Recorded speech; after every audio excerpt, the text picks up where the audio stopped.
kita berdoa. Seperti pujian yang kami naikkan di hadapan Tuhan,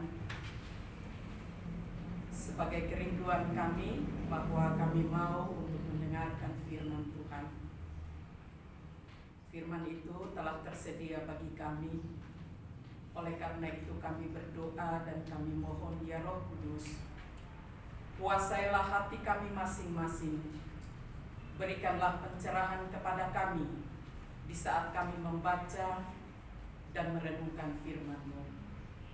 Biarlah firman yang berkuasa ini akan menolong dan memampukan kami untuk bertahan hidup dan terus hidup mempermuliakan nama Tuhan. Berfirmanlah kepada kami Tuhan, siap menyambutnya di dalam nama Tuhan kami Yesus Kristus. Amin. Amin.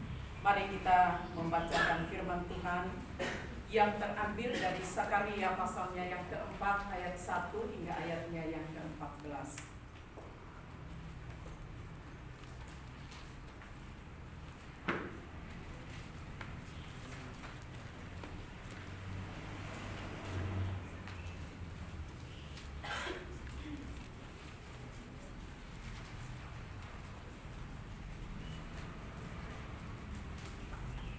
Sakaria pasal 4 ayat 1 hingga ayatnya yang ke-14.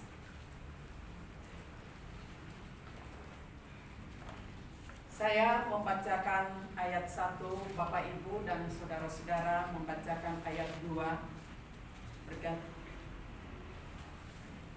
bergantian hingga ayatnya yang terakhir ayat 14 di bawah perikop penglihatan kelima, kandil emas yang berhiaskan 2 pohon zaitun. Datanglah kembali malaikat yang berbicara dengan aku itu, lalu dibangunkannyalah aku seperti seorang yang dibangunkan dari tidurnya. Maka berkatalah ia kepadaku, apa yang kau lihat? Jawabku, aku melihat tampak sebuah kandil dari emas seluruhnya, dan tempat minyaknya di bagian atasnya. Kandil itu ada 7 pelikanya, dan ada 7 colok pada masing-masing pelikat yang ada di bagian atasnya itu. Pohon zaitun itu ada terukir padanya, satu di sebelah kanan tempat minyak itu, dan satu di sebelah kirinya. Lalu berbicaralah aku, kataku kepada malaikat yang berbicara dengan aku itu, apakah arti semuanya ini, Tuanku? Maka berbicaralah malaikat itu,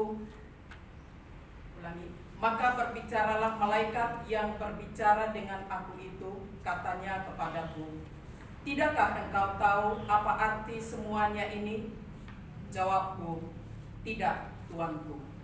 Maka berbicaralah ia, katanya, inilah firman Tuhan kepada Zerubabel, bunyinya, bukan dengan keperkasaan dan bukan dengan kekuatan, melainkan dengan Rohku, firman Tuhan semesta alam. Siapakah engkau gunung batu, gunung yang besar di depan Zerubabel? Engkau menjadi tanah rata. Ia akan mengangkat batu utama, sedang orang bersorak, bagus, bagus sekali batu itu. Kemudian datanglah firman Tuhan kepadaku demikian. Tangan Zerubabel telah meletakkan dasar rumah ini, dan tangannya juga akan menyelesaikannya. Maka kamu akan mengetahui bahwa Tuhan semesta alam yang mengutus aku kepadamu. Sebab siapa yang memandang hina dari peristiwa-peristiwa yang kecil, mereka akan bersukaria melihat batu pilihan di tangan Zerubabel. Yang 7 ini adalah mata Tuhan yang menjelajah seluruh bumi.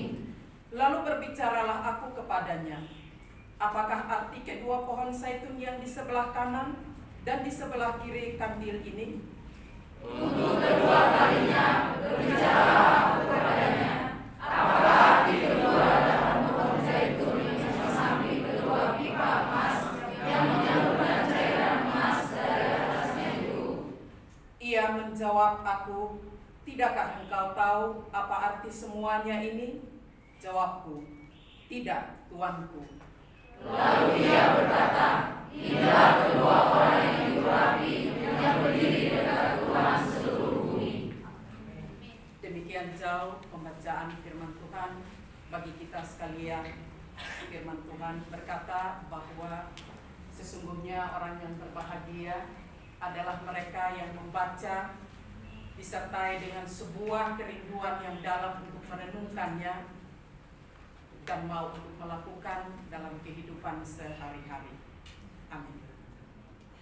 Bapak, Ibu, dan saudara-saudara yang terkasih di dalam Tuhan kita Yesus Kristus, pada kesempatan ini kita diberikan anugerah oleh Tuhan untuk bersama-sama mau merenungkan akan kebaikan Tuhan di dalam kehidupan kita. Di dalam menjalani hidup dan kehidupan ini, tentunya setiap orang diperhadapkan dengan berbagai macam pergumulan di dalam melaksanakan tugas dan pekerjaan yang Tuhan percayakan dalam kesementaraan ini. Maka di dalam menjalankan semua itu, setiap orang masing-masing mempunyai prinsip, mempunyai pedoman atau acuan tersendiri di dalam menjalani. Dan juga setiap orang pasti akan berusaha dengan berbagai macam cara untuk mencapai apa yang menjadi tujuan atau cita-citanya. Bapak dan Ibu, seringkali juga kita jumpai bahwa ada keberhasilan, tetapi juga ada kegagalan. Maka jikalau ada keberhasilan, tentunya itu akan menyukakan, bangga. Tetapi jikalau tidak berhasil, maka itu merupakan sesuatu yang sulit untuk diterima. Oleh karena itu, bagaimanakah caranya supaya apa yang kita kerjakan sebagai kepercayaan yang diberikan, baik itu dari Tuhan ataupun dari pemimpin dipercayakan kepada kita, bagaimanakah kita harus menyikapi itu sehingga ketika kita mengerjakan itu tepat, sesuai, menyenangkan dan memuaskan pemberi pekerjaan atau kepercayaan kepada kita. Dalam pembacaan yang kita sudah bacakan,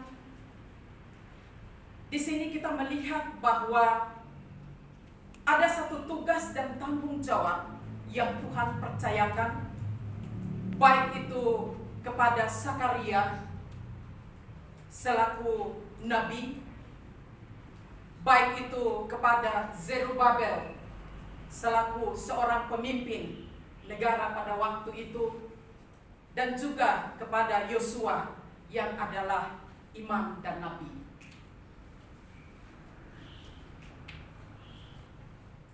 Kita melihat bahwa kronologi daripada pembacaan ini dimulai ketika pembuangan daripada bangsa Israel itu ke Babel, dan mereka berada di dalam jajahan, tekanan, kerja keras, dan kesulitan demi kesulitan yang mereka hadapi. Kebebasan di dalam beribadah pun itu merupakan suatu masalah yang sangat besar, karena mereka tidak diizinkan. Bukan saja tidak diizinkan, dibatasi, bahkan diperlakukan selaku orang-orang yang seakan-akan tidak memiliki hak apapun, sekalipun sama-sama adalah manusia. Betapa kerasnya, betapa tegasnya, betapa bengisnya ketika mereka diperhadapkan dengan kenyataan hidup. Namun dalam situasi yang seperti itu, umat pilihan Allah ini tetap ada di dalam kontrol Allah. Walaupun mereka adalah orang yang sudah berpaling, orang yang tidak taat, yang mengakibatkan sehingga terjadinya pembuangan itu. Namun di balik itu Tuhan senantiasa tetap konsisten dengan apa yang telah ia janjikan, perintahkan, dan berikan kepada mereka. Sehingga pada akhirnya umat ini harus kembali atas izin daripada Raja Kores pada waktu itu. Dan mereka harus pulang, dan salah satu gelombang yang dipimpin adalah Zerubabel. Dan kita melihat di sini bahwa ternyata Zerubabel ini dia adalah seorang yang sangat terkenal sebagai pemimpin pada waktu itu.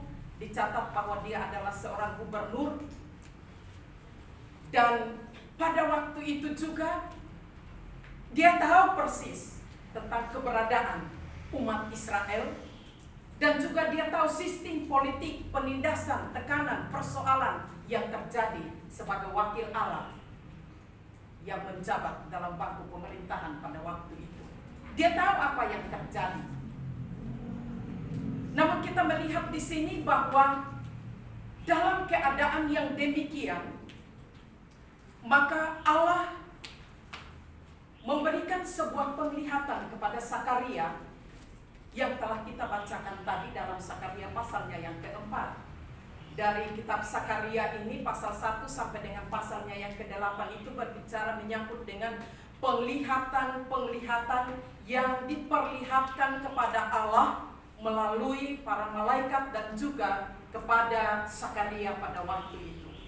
Salah satunya yaitu sebuah penglihatan yang tadi sudah kita bacakan, yaitu penglihatan yang kelima, yaitu ada kandil emas yang berhiaskan 2 pohon zaitun. Penglihatan ini diberikan kepada Sakaria ketika ia tidur. Ia melihat dengan jelas. Tetapi sebagai seorang imam, dan dia juga adalah manusia, maka dia terbatas dalam banyak hal.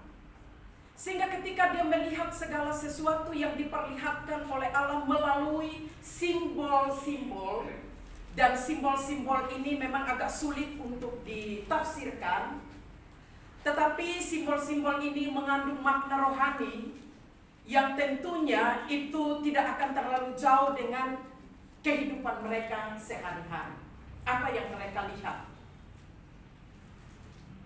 Ketika dalam situasi demikian, mendapatkan satu amanat untuk membawa umat Allah keluar dari Mesir dan kembali dari pembuangan dan kembali ke tanah suci atau tanah yang dijanjikan oleh Tuhan, maka Zerubabel ini sebagai manusia pun dia merasa takut, dia merasa tidak mampu, karena dia tahu juga bahwa umat Israel ini juga tegar tengkuk, keras kepala juga.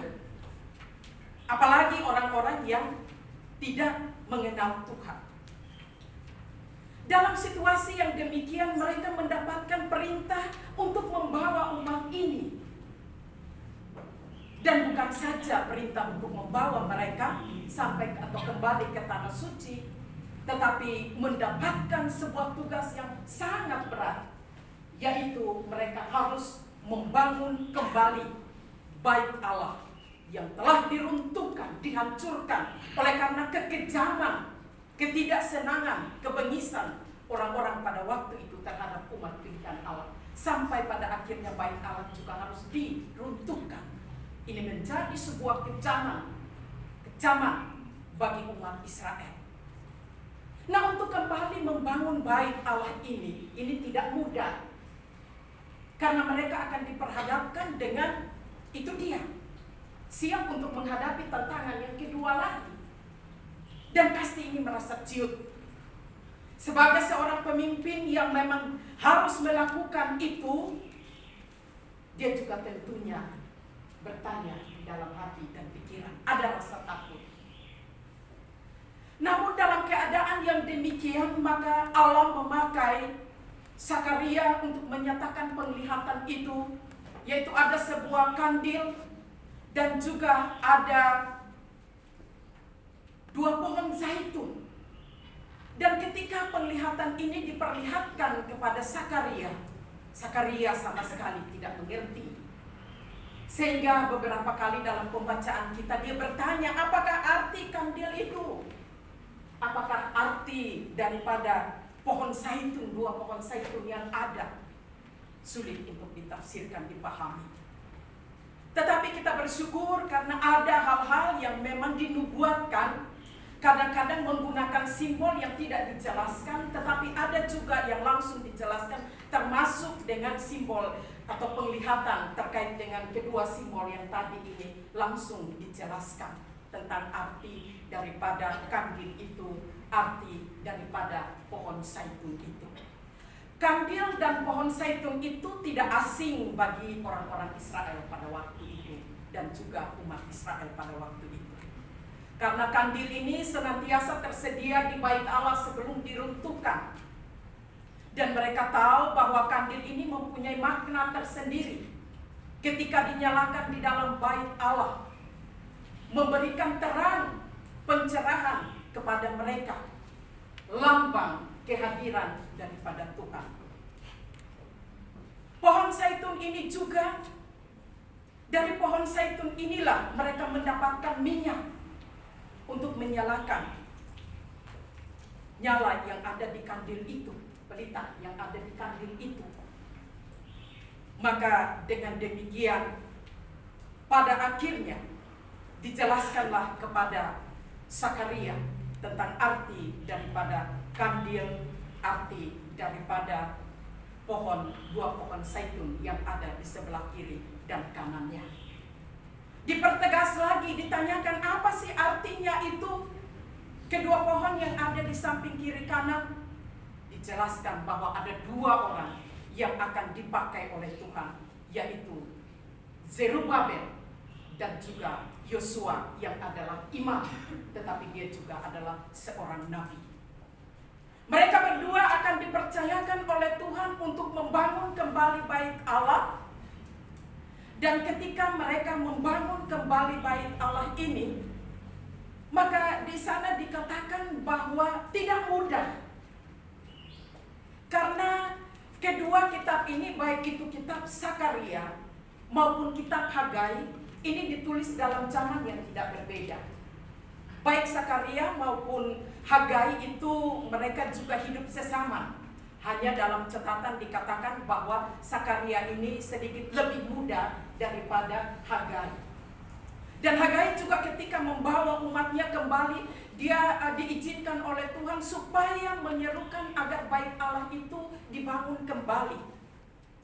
Tetapi fenomena atau kenyataan yang ada bahwa setelah mereka pulang dan ada di tempat mereka masing-masing, justru mereka lebih memprioritaskan mendandani rumah mereka, usaha mereka, pekerjaan mereka, termasuk mereka mengabaikan pembangunan bait Allah. Itulah sebabnya di dalam kitab Hagai dikatakan bahwa kenapa kamu mengabaikan itu? Kamu berusaha, bekerja, mencari, mendapat, tapi seperti kamu taruh di dalam kantong yang bolong. Ada, mungkin penuh, tetapi seakan-akan tidak dirasakan. Karena apa? Adanya pengabaian terhadap pembangunan bait Allah. Bapak dan Ibu yang kekasih di dalam Tuhan Yesus Kristus, melihat keadaan yang demikian, tentunya Zerubabel ini juga merasa ada kesulitan. Bagaimana caranya? Tetapi dari penglihatan yang disampaikan oleh Zakaria kepada Zerubabel di ayatnya yang ke-6. Di ayatnya yang ke-6 di sana dikatakan, maka berbicaralah ia katanya, inilah firman Tuhan kepada Zerubabel bunyinya. Bukan dengan keperkasaan dan bukan dengan kekuatan, melainkan dengan Rohku, firman Tuhan semesta alam. Ini sebuah pernyataan dan penegasan yang harus disampaikan kepada Zerubabel. Ketika dia sudah mulai menganalisa, dia sudah tahu wilayah di mana dia harus membangun, karena perintah ini untuk menyampaikan kepada orang Yahudi yang berada di Yehuda dan juga di Yerusalem untuk membangun bait Allah ini. Maka ini tidak mudah. Dalam keadaan takut dan pesimis, datanglah firman Tuhan kepadanya bahwa bukan dengan keperkasaan. Karena dia seorang raja, tentunya dia memimpin, dia tahu taktiknya, dia juga udah tahu bagaimana untuk strategi-strategi di dalam menjalankan tugasnya dalam panggung pemerintahan, menghadapi masalah-masalah secara universal. Tentunya dia tahu itu. Tetapi dalam hal membangun bait Allah ini, Zerubabel juga tentunya memiliki satu pengalaman terkait dengan apa yang pernah terjadi. Dalam situasi yang itu, keadaan demikian firman Tuhan datang dan memberikan sebuah pemahaman untuk membaharui pikiran daripada pemimpin yang cerdas, pintar, punya otoritas. Karena kalau yang namanya pemimpin pada waktu itu bukan pemimpin main-main asal-asalan, suka saya pilih, tidak. Memenuhi kriteria-kriteria. Dia terdidik, punya pengalaman. Namun untuk hal yang satu ini dikatakan bahwa bukan oleh pengalaman dan kekuatanmu sebagai seorang pemimpin, tetapi dikatakan bahwa hanya karena roh, yaitu firman Tuhan. Hanya karena roh. Berdasarkan kebenaran inilah, maka Zakaria membuka hatinya, Zerubabel membuka hatinya, lalu menerima kebenaran firman Tuhan ini, dan dia mulai bertindak untuk melakukannya. Ketika dia menyadari akan pernyataan firman Tuhan ini diberikan kepadanya, membuka hati menerimanya dengan berserah penuh pada apa yang dinyatakan oleh Zakaria kepadanya, maka ketika dia membuka hati, Roh Kudus menempati hatinya. Dan apa yang terjadi Bapak dan Ibu? Ketika roh itu dicurahkan di dalam hatinya, menempati dia, maka ada sebuah keberanian untuk memulai pekerjaan itu. Ketika dia memulai pekerjaan ini tidak mudah, karena dia harus membereskan dan menyelaraskan segala sesuatu terkait dengan kehidupan secara intern, kehidupan kerohanian mereka. Umat Israel ini masih sangat terpengaruh dengan penyembahan berhala pada waktu itu. Meminta pertolongan kepada kekuatan di luar daripada kuasa Tuhan. Ini menjadi pergumulan. Karena roh yang ada di dalam hatinya ini bertentangan dengan roh yang ada di dalam hati mereka yang telah menduakan Allah. Maka ini menjadi pergumulan yang besar. Sulit untuk diubahkan.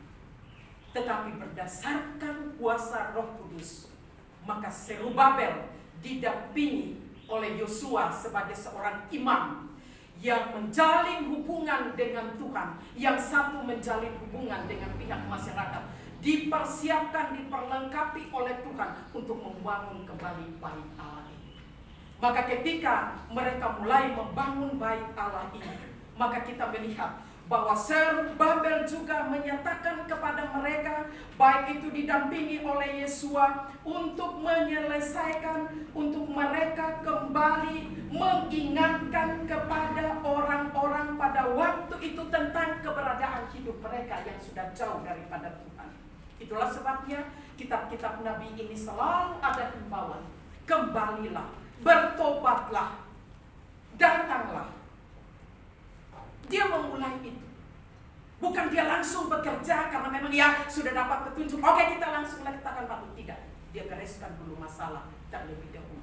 Dia melihat problema-problema yang menjadi hambatan-hambatan bagi umat Israel, yang menjadi perintah bagi mereka di dalam membangun bait yang suci. Harus menyelesaikan masalah terlebih dahulu.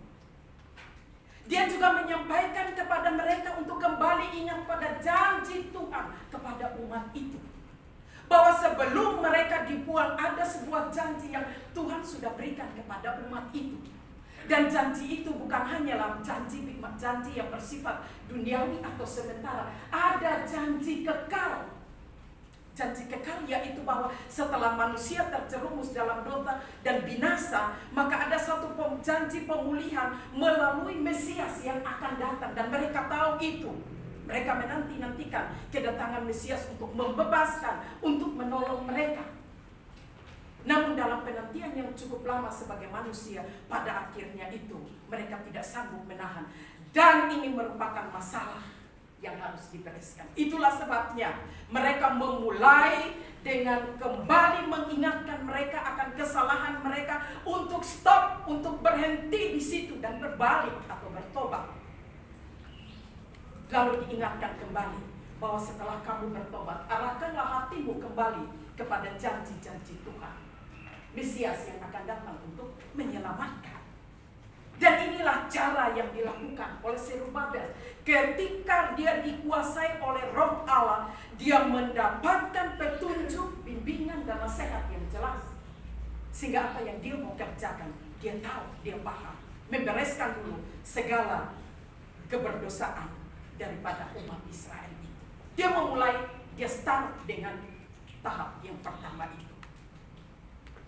Berikan peringatan pada janji Tuhan.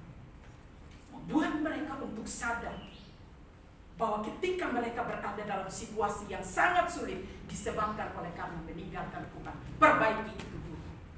Hal yang kedua, setelah dia memulai dengan mengingatkan mereka supaya mereka ingat pada janji Tuhan dan bertobat, maka ada juga yang Tuhan perlihatkan kepada dia supaya dia mempersiapkan diri, khususnya Zerubabel, agar dia boleh dapat melihat semua persoalan itu bukan menjadi masalah yang besar. Karena tadi di dalam pembacaan kita di sana bilang, hai Zerubabel, itu ada gunung-gunung besar di depanmu, melambangkan persoalan-persoalan yang sulit untuk ditembus, sulit untuk dihadapi. Persoalan-persoalan itu datang baik itu disadari maupun tidak disadari. Mungkin ada yang bersiasat untuk menghalangi. Zerubabel tahu persis, karena setelah Raja Kores anaknya itu menggantikan dia, anaknya itu lebih bengis lagi. Ketika dia mendengar ada pembangunan atau di mana ada bait suci, anaknya tidak segan-segan memerintahkan bajingan-bajingan yang ada pada waktu itu untuk menghancurkan bait Allah. Dan ini merupakan sebuah masalah yang dipikirkan oleh Zerubabel. Bagaimana ketika mereka membangun bait Allah, lalu akan terjadi seperti itu, penghadangan, pembatalan, pemberhentian. Lalu bagaimana dengan perintah Tuhan kepadaku, merupakan sebuah dilema. Tetapi di saat seperti ini kita melihat bagaimana pekerjaan Roh Kudus bekerja dengan cara yang ajaib. Sebelum Zerubabel melakukan tugas itu, Roh Kudus telah menjamah hati Kores pada waktu itu, yang sangat keras dan tegas, memperbudak umat Israel. Tetapi Roh Kudus bekerja dengan cara yang dasar, sehingga melembutkan hatinya, dan dia boleh mengizinkan umatnya kembali. Ini sesuatu yang bertolak belakang, tidak mungkin. Siapa yang bisa untuk memaksakan seorang raja yang punya otoritas, yang sangat menentang? Tetapi kita melihat di sini pekerjaan Roh Kudus bekerja dengan cara yang teratur, rampil, tepat, rapi, sampai pada akhirnya menyentuh sampai hati yang paling keras, mengubahkan dan mengizinkan mereka kembali. Berdasarkan pengalaman itu, itulah firman Tuhan katakan, Roh Allah ada padaku, memberikan sebuah keyakinan bahwa roh yang dikerjakan oleh Allah di dalam hati raja itu juga akan bekerja di dalam hati raja Zerubabel. Dan tantangan ini merupakan tantangan yang berat. Namun dengan iman, Zerubabel tetap melakukan itu. Dan tadi dalam pembacaan itu di sini dikatakan bahwa ternyata Zerubabel meletakkan dasar bait Allah. Dan untuk meletakkan dasar bait Allah ini juga perlu pemikiran yang tepat. Memperhitungkan, melihat sarana-sarana yang digunakan. Sarana yang cocok, yang kuat, yang tahan ketika nanti datang badai, ketika datang hujan dan angin. Maka Zerubabel diberikan hikmah, kemampuan untuk memikirkan segala sesuatu. Dan pada akhirnya dia dapat melakukan semua itu. Walaupun tidak akan terlepas dari masalah. Tetapi ada janji Tuhan gunung-gunung itu akan diratakan. Ini sebuah pernyataan yang harus diterima bukan dengan sekadar dengan logika, tetapi harus diterima dengan iman. Bukan saja dia mulai melakukan itu, tetapi dalam bagian firman Tuhan juga dikatakan bahwa ia dapat menyelesaikan pembangunan bait Allah. Bapak dan Ibu yang kekasih di dalam Tuhan kita Yesus Kristus, ada pekerjaan yang bisa dikerjakan kalau memang itu dana dan segala sesuatu memungkinkan itu bisa terselesaikan. Tetapi juga ada pekerjaan yang kadang terhambat oleh karena ketidaktersediaannya segala sesuatu sehingga menjadi penghambat. Namun kita melihat di sini bahwa orang yang bekerja berdasarkan petunjuk Tuhan dan berpegang teguh padanya, maka pada akhirnya Tuhan membuat dia menjadi berhasil. Dan bait Allah dibangun, lalu umat Israel boleh memuji dan memuliakan nama Tuhan. Walaupun nanti pada tahun 70 Masehi kemudian bait Allah itu akan diruntuhkan, tetapi janji firman Tuhan yang diberikan bahwa bait Allah itu dibangun supaya umat itu mengingat akan janji Tuhan, yaitu bahwa Mesias itu akan datang dan Mesias akan mendirikan kerajaannya di muka bumi ini. Dan kerajaan itu akan disampaikan oleh Sang Mesias itu. Dan semua nubuatan ini sebetulnya menunjuk kepada kedatangan Kristus pada waktu penantian di dalam perjanjian lama. Dan itu semua sudah digenapi. Ketika Kristus datang dan dia menggenapi semua yang dinubuatkan di dalam perjanjian lama, maka setelah ia menyelesaikan tugas pekerjaannya, ia terangkat ke surga. Roh Kudus dicurahkan kembali kepada semua orang-orang percaya untuk membangun gereja Tuhan. Baik secara organisasi, terutama secara organisme, menyambut dengan orang-orang percaya. Itu orang-orang yang dipanggil dari kegelapan masuk ke dalam terang Allah untuk turut mengambil bagian dalam pekerjaan yang mulia, yaitu menyebarkan tentang kerajaan yang telah diajarkan oleh Allah kepada kita. Bapak dan Ibu yang kekasih di dalam Tuhan kita Yesus Kristus, dari bagian firman Tuhan ini mengingatkan kepada kita bahwa kita yang ada sekarang ini juga adalah orang-orang yang telah dipersiapkan oleh Tuhan secara khusus, dipilih, ditetapkan, ditentukan untuk turut mengambil bagian dalam pekerjaan yang mulia. Dalam tugas apapun juga kita sebagai orang percaya mendapatkan sebuah kepercayaan untuk melakukan pekerjaan yang Tuhan percayakan bagi kita. Oleh karena itu, supaya kita bisa dapat berhasil dalam melakukan pekerjaan itu, ada pesan firman Tuhan.